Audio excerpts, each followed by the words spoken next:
Welcome back. Let's do 7b. If the loan amount above is taken up by the person, what will the outstanding balance be at the end of the 8th year, immediately after the installment has been made, if they made payments of 14,500 per month? So this is the loan amount we calculated. So we want to find the outstanding balance at the end of the 8th year. So how do we find the outstanding balance? Right, I'll just give you a small formula. Right, outstanding balance, I'll use OB for outstanding balance.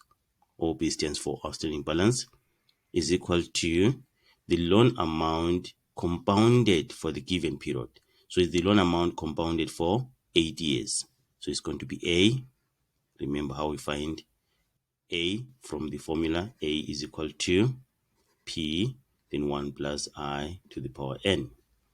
A minus the future value from the monthly installments that are done for the given period. So minus the future value. Remember the future value formula.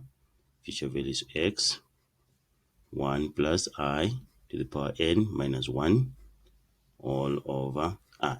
We use this formula for A, we use this formula for future value. And then we're going to find our outstanding balance.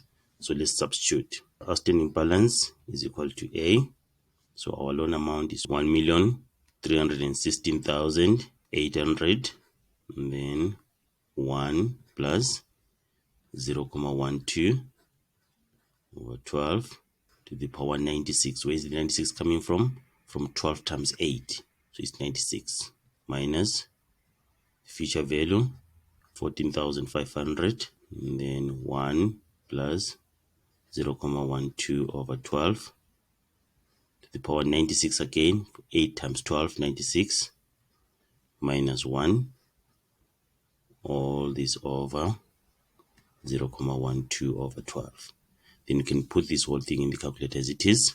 You'll get your outstanding balance. So outstanding balance is equal to 1,103,776,846. Before rounding off, let's round off to 2 decimal places. Outstanding balance is equal to 1,103,776 rand and 85 cents. This is the outstanding balance. So remember this, just treat this like a formula for calculating the outstanding balance.